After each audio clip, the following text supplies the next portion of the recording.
अफगान तालिबान रजीम का उम्मेद अस्पताल पर हमले का प्रोपेगेंडा बेनकाब। वजारत इत्तलात के मुताबिक कार्रवाई में पाक फौज ने कैंप फेनिक्स को निशाना बनाया। उम्मीद अस्पताल दरअसल कैंप फेनिक्स से कई किलोमीटर के फासले पर है। कैंप फेनिक्स दहशतगर्दों के गोला बारूद और साजो सामान के जखीरा करने की जगह है। वजारत इत्तलात के मुताबिक गुज़श्ता रात गोला बारूद को ज़खायर के मकाम का निशाना बनाया गया। देखा जा सकता है असल अस्पताल दहशतगर्दी के बुनियादी ढांचे के मुकाबले में कसीरुल मंजिला ढांचा है। अस्पताल की इमारत की तस्वीर भी मुंसलिक है, जिससे फर्क और झूठ वाज़ेह है।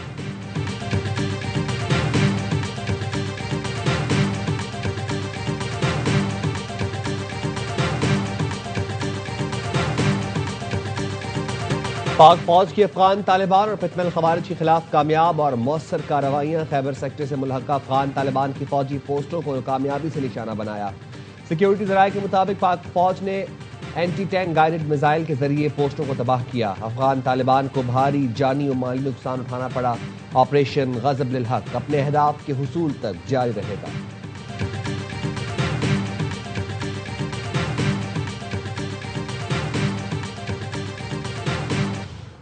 कराची में कालादम बलोचिस्तान लिबरेशन आर्मी के खिलाफ सीटीडी की बड़ी कामयाबी। शाह लतीफ टाउन मली में 17 फरवरी को मारा जाने वाला दहशतगर्द बीएलए का हम कमांडर निकला। सुहेल बलोच उर्फ गर्ग फितना हिंदुस्तान का बदनाम दहशतगर्द था। खुजा में डिप्टी कमिश्नर पंजगोर जाकिर बलोच की टारगेट किलिंग समेत 50 से ज्यादा सिक्योरिटी अहलकारों और शहरियों के कत्ल में मुलव्वस था। जाफर एक्सप्रेस हमले के लिए 5 खुदकुश बमबार भी सुहेल बलोच ने भेजे थे। वज़ीर इत्तलात सिंध शर्जील मेमन कहते हैं सीटीडी की कार्रवाई बहुत बड़ी कामयाबी है। दहशतगर्द तंजीमें पाकिस्तान को कमजोर करना चाहती हैं, उनकी कोशिशों को कामयाब नहीं होने देंगे।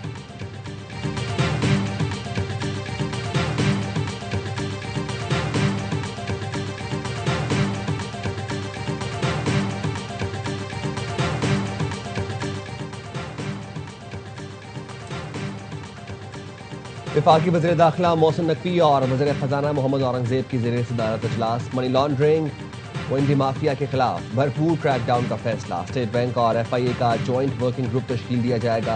वफाकी वज़ीर का कहना था हवाला हुंडी का कारोबार किसी सूरत बर्दाश्त नहीं किया जाएगा।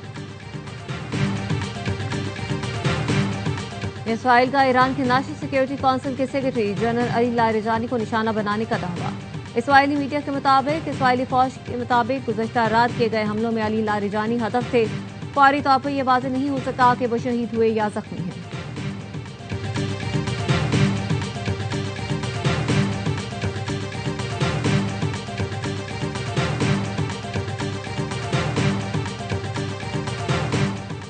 मुत्तहिदा अरब अमारात में ईरान के मिसाइल हमले में एक और पाकिस्तानी जाँ बहक। अमाराती हुकाम का कहना है फ़िज़ाई दिफा ने बैलिस्टिक मिसाइल हमले को नाकाम बनाया। अबू धाबी के इलाके बिन्यास में मिसाइल के टुकड़े गिरे, जिसके नतीजे में एक पाकिस्तानी शहरी जाँ बहक हो गया। UAE पर ईरान के हमलों में जाँ बहक होने वालों की मजमूई तादाद 7 हो गई। 3 पाकिस्तानी शामिल, 1 पाकिस्तानी दुबई और 2 अबू धाबी में जाँ बहक हुए।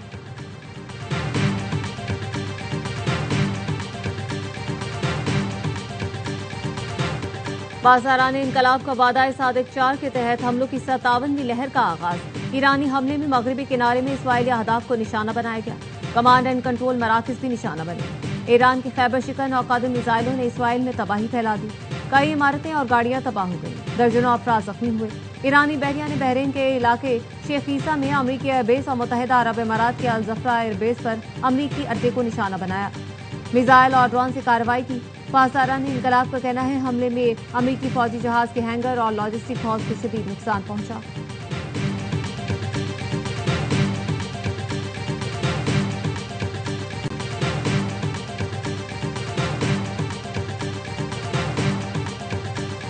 Can we wrap this war up this week? I don't think so, but it'll be soon. Won't be long. And we're going to have a much safer world when it's wrapped up. It'll be wrapped up soon. जंग कब खत्म होगी अभी कुछ नहीं कह सकता, लेकिन जंग जल्द खत्म हो जाएगी। अमेरिकी सदर डोनाल्ड ट्रंप कहते हैं मेरे ख्याल में ईरान का नया सुप्रीम लीडर भी जिंदा नहीं है। ईरान के पास अगर एटम बम होता तो वो हमारे खिलाफ इस्तेमाल करता। अब नाए हुर्मुज़ खुलवाने में मदद ना करने वाले मुल्कों पर तनकीद। बरतानी वज़ीर आज़म की स्टॉमर की नकल भी उतारी। कहा अमेरिका 40 साल से इन मुल्कों की हिफाजत कर रहा है, लेकिन ये मदद पर तैयार नहीं।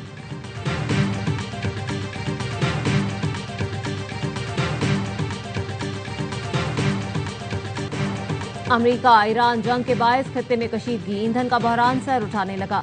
मुमकिना बहरान से निपटने के लिए हुकूमत पाकिस्तान के पास दो ऑप्शन रह गए। पहला ऑप्शन आलमी मंडी के मुताबिक पेट्रोलियम मसनूआत की कीमतों में इजाफा।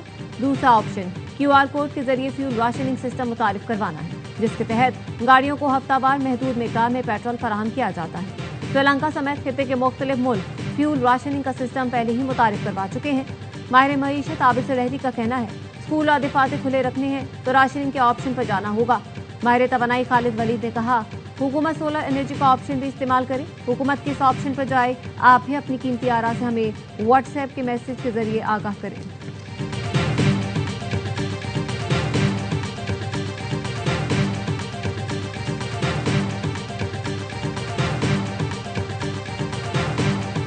उनके लिए सब ऑप्शन यही है कि हुकूमत कंट्रोल करे कि ऑफिस जिस तरह इन्होंने किए हैं। जदीद होता है QR कोड वगैरह का सिस्टम ये होना चाहिए, बिल्कुल जदीद दौर जैसे कि सब चल रहा है, हर तरफ हर ममालिक में हो रहा है। हमारे लिए बेहतर है वो करें और हम इस कौम का और इस मुल्क का सोचें। QR कोड के जरिए अगर राशनिंग करेंगे तो ये ज़्यादा बेटर ऑप्शन है। सेकेंडली, अगर ये देखा जाए कि पब्लिक ट्रांसपोर्ट को बिल्कुल फ्री कर दिया जाए आवाम के लिए, और तवानाई के संगीन बहरान से निपटने के लिए बेहतर हिकमत अमली बनाना होगी। मुल्क भर के आवाम का कहना है, पेट्रोल मजीद महंगा करने के बजाय इस्तेमाल कम किया जाए।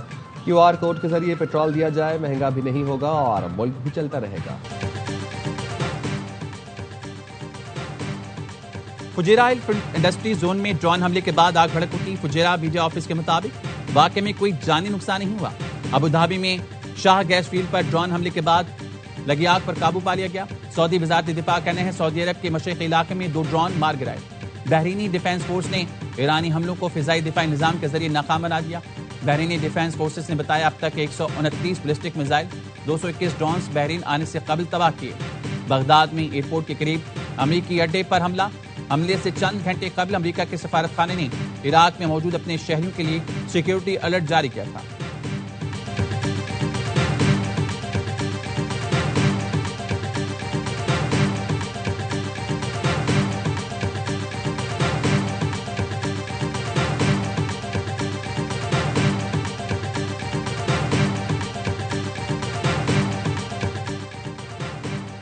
कुवैती वजारत दाखिला का हिजबुल्लाह से ताल्लुक रखने वाले सेल को पकड़ने का दावा।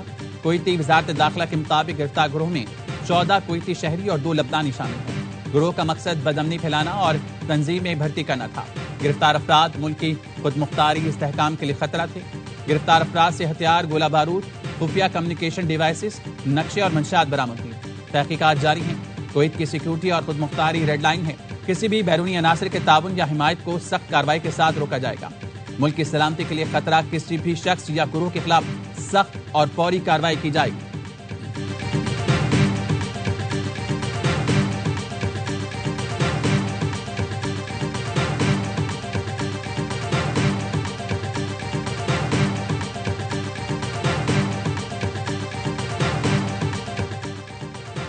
नायब वज़ीर-ए-आज़म सागदार की सऊदी वज़ीर ख़ारजा शहजादा फैसल बिन फरहान से टेलीफोनिक गुफ्तगू। खित्ते की सूरत हाल में पेशरफ्त और वसी तर असरात पर तबादला ख्याल। दफ्तर ख़ारजा का कहना है, नायब वज़ीर-ए-आज़म ने अमन सलामती के फ़रोग़ के लिए सिफारती रवाबित को वक्त की ज़रूरत करार दिया। सागदार से कायम मुकाम अमरीकी नाज़िमुल उमूर की मुलाकात। पाकिस्तान और अमरीका के 2 तरफ़ा ताल्लुकात पर तबादला ख्याल। खित्ते की मौजूदा सूरत हाल पर गुफ्तगू। पाकिस्तान ने खित्ते में अमन व इस्तेहकाम और सिफारती राब्तों की अहमियत पर जोर दिया।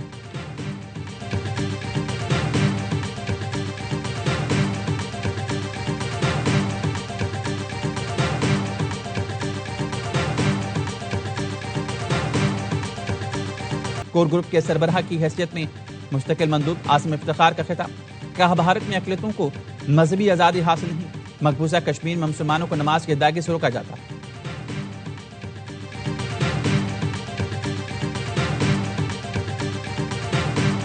अमेरिका ईरान जंग के बायस खत्ते में कशीदगी, ईंधन का बहरान सर उठाने लगा। मुमकिना बहरान से निपटने के लिए हुकूमत पाकिस्तान के पास 2 ऑप्शन रह गए। पहला ऑप्शन आलमी मंडी के मुताबिक पेट्रोलियम मसनूआत की कीमतों में इजाफा। दूसरा ऑप्शन QR कोड के जरिए फ्यूल राशनिंग सिस्टम मुतारिफ कराना है, जिसके तहत गाड़ियों को हफ्तावार महदूद मिकदार में पेट्रोल फराहम किया जाता है।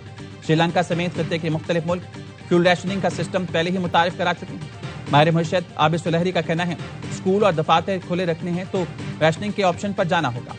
माहिर तवानाई खालिद वलीद ने कहा, हुकूमत सोलर एनर्जी का ऑप्शन भी इस्तेमाल करे। हुकूमत किस ऑप्शन पर जाए? आप भी अपनी कीमती आरा से हमें व्हाट्सएप मैसेजेस के जरिए आगाह करें।